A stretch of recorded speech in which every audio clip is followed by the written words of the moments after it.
印度想要购买俄罗斯的图160轰炸机，谈判已经取得进展，普京是否会顾及到中俄的情谊呢？大家好，我是肖玉华，欢迎收看玉华观点。今天我们聊聊印度方面爆料称，印度想要购买俄罗斯的图160战略轰炸机，普京会不会答应呢？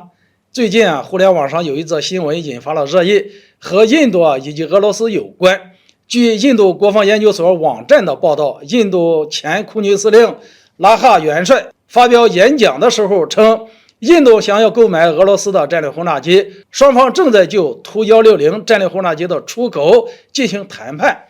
目前已经取得进展，双方已经达成初步的协议，谈判也顺利进入最后的阶段。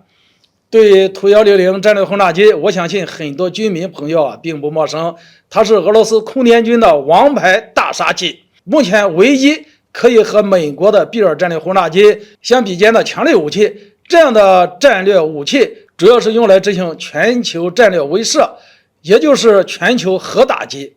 那么现在印度跟俄罗斯洽谈出口图160战略轰炸机，而对我国来言呢，肯定不是什么好事，因为印度是一个拥有核武器的国家，但是呢，在洲际打击能力上非常的差。印度一旦购买了俄罗斯的图160战略轰炸机，那么它的航程可以达到15000公里，作战半径7300公里的图160战略轰炸机，可以将整个中国作为打击的覆盖区域，这无疑是一件很可怕的事情。它的影响或许超过当年韩国部署的萨德反导系统。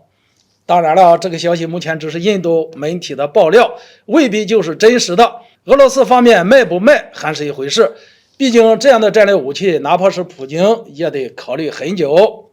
但话又说回来，假设普京同意这件事，那么我们应该怎么办呢？我觉得抱着居安思危的想法，确实也要做好准备。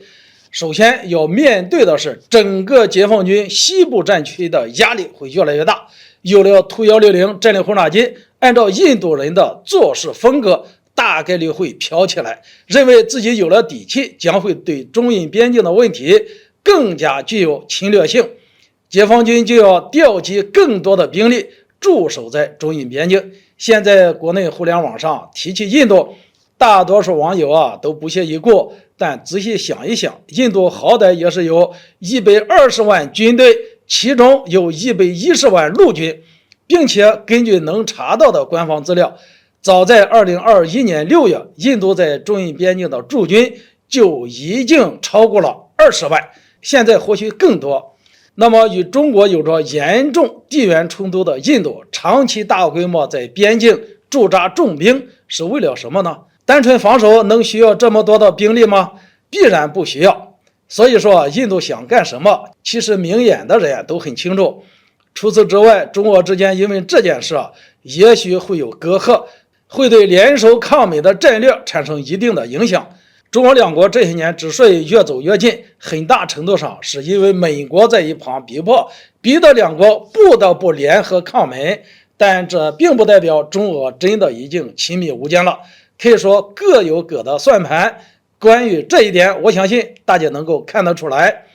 但在对待印度的态度上，俄罗斯与中国是不一样的。在俄罗斯的眼里，印度是自己的传统盟友，俄罗斯需要印度和中国的支持，它才能抗衡美国。正因为如此俄罗斯才会大力支持经贸上卖给印度廉价的石油。在武器上，世界最先进的 S-400防空导弹武器系统卖给印度，包括印度的超日王号航母也是俄罗斯卖给对方改造的。所以说基于印度和俄罗斯传统的友谊，以及俄罗斯需要支持印度对抗美国的战略，那么对印度购买图160战略轰炸机的事情，我们就真不能不提防了，因为不到最后一刻都很难清楚俄罗斯会不会卖。